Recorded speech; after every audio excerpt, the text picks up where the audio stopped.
A quickly growing list of Democratic mayors from some of America's biggest towns, all digging in their heels and vowing to fight President-elect Donald Trump on his pledge to crack down on so-called sanctuary cities. Welcome to the Kelly File, everyone. I'm Megyn Kelly. The issue of immigration took center stage almost immediately after the election, with the president-elect renewing his promise to deport those illegal immigrants convicted of serious crimes, to clean up American streets, and to remind people on his website, quote, "On the first day of my term of office, my administration will cancel all federal funding to sanctuary cities." Tonight, the number of those cities vowing to defy President-elect Trump has now grown to more than a dozen, including our nation's capital.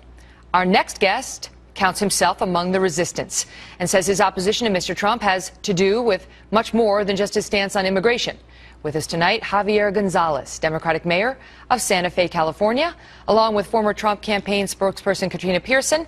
But we begin with the mayor. Mr. Mayor, great of you to be here. Thank you very much. Good to be here, and it's Santa Fe, New Mexico, but that's all right. We understand it. It's been that kind of a day. Right. So explain to us, if Donald Trump decides to defund the city, which you get about 2% of your federal funds from your funds from the federal government, how are you going to defy that? I mean, you need that money, right? Well, first, it's a long way before that actually happens. And I think the important conversation that needs to happen in America today is how do we go forward, and how do we create some type of unified effort to address a broken immigration system at the federal level.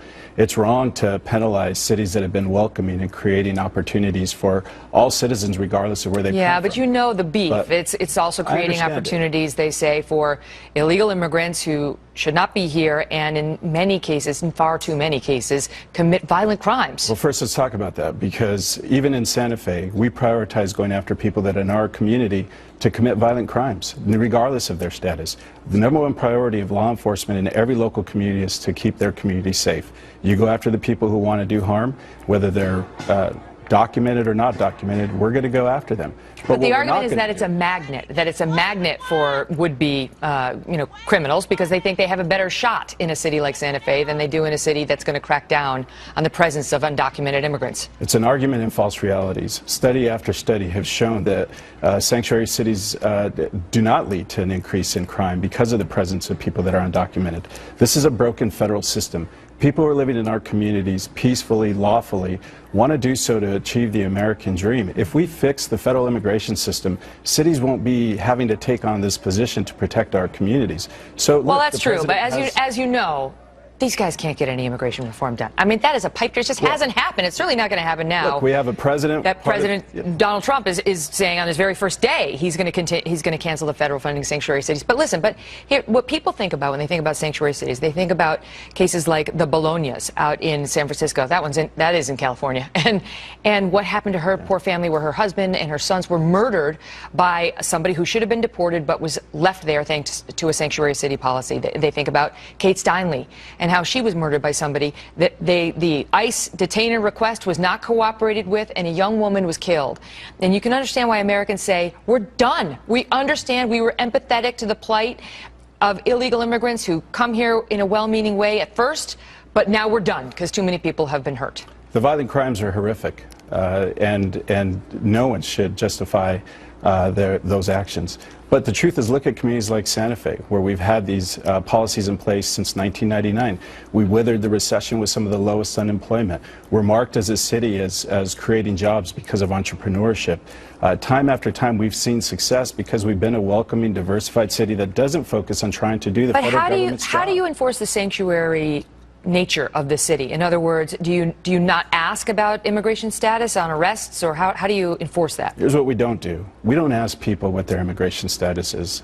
We focus on trying to protect our community. Okay, but let me ask you that. So let's walk through that. Sure. So then if a police officer pulls over someone who's in the country illegally, and let's say he's got somebody who is an illegal immigrant, who has committed other crimes, and he doesn't ask, then he's lost a tool that he could use against this prior convict of deportation. Again, that's not the process that happens. If a police officer pulls someone over for a minor traffic offense, they'll do what they do with everyone else. They'll run a crime background check on him. If that person is tagged, then 100% they'll contact ICE and they'll begin the process of but if they're prosecuting tagged, the if they're not tagged because he's only ever been arrested in Santa Fe and you guys never ask about immigration status, then you perhaps lose a tool to go after him. What if he loses? What if he wins the case against him, the criminal case, but you could still get rid of him? Let's say this guy, he's got 5 arrests for felonies, but he's got a great lawyer, keeps getting off. Yeah. But you never identify him as an illegal immigrant, so he keeps skipping on and staying in Santa Fe. Well, once again, we have to look at the realities of what's happened. Since we have been a safe city, a welcoming city, nothing has shown that we've had a rise in crime rates or violent crime as a result of it. Since 1999. If anything, the contrary. No rise at all. No rise. People are coming out of the shadows. They're participating in our community. They're sharing information with law enforcement because these families want to make sure that they're living in a safe environment. Okay. So we can't go to the most negative side of things that are kind of conjured up during a campaign. Look, it's time to govern. We're not in the political campaign anymore. We have a Republican incoming president, a Republican Congress. They've talked over and over about fixing our immigration system. They need to do that first so that we can begin to move forward as a country. Well, that would address a lot of this. What's going on in the cities. They haven't shown any ability. Wait, so I want to bring in Katrina Pearson, who's the former Trump campaign national spokesperson, along with Eric Guster, an attorney and political commentator. Mr. Mayor, if you wouldn't mind standing by for this debate, because I want to get your thoughts on it. But Katrina, his point is that since they became a sanctuary city, they haven't seen any uptick in violent crime. And so for them, this is not a problem. Well, it's still against the law. I mean, Center for Immigration Studies showed that in 2014, over an 8-month period, 8,000 criminally convicted illegal immigrants were released into the population. And this is the one area that federal government does have jurisdiction. It is the responsibility to protect the citizens of this country, and no one should be violating federal law. If that had been anybody else, they'd be in a lot of trouble. Eric? This is the new civil rights struggle, and these people need to be protected from Trump and possibly his irrational types of leadership, because these people are living their lives, they're participating in the process, and are being great citizens, well, great members of our community, and we need to fix the immigration problem because that will give them... Some aren't. That's the problem. Yes, but many are, and that's what we need to do. We can cherry pick. Hold on. Let Eric finish, and then I'll give it to you, Kat. We need to concentrate on those people who are doing great things. Now, if they're committing violent crimes, they're deported. But what Katrina is quoting on those statistics, you're talking about traffic tickets, speeding violations, those types of things that are not truly bad crimes. So Katrina, that's what those statistics are reading. What people like Mr. Mayor say, hold on, I'm going to give you the floor. I'm going to give you the floor. But what people like the mayor here would say is, when you have a sanctuary city, it encourages reporting of crimes among people who are undocumented, who otherwise wouldn't report because they're afraid they're going to get, deported.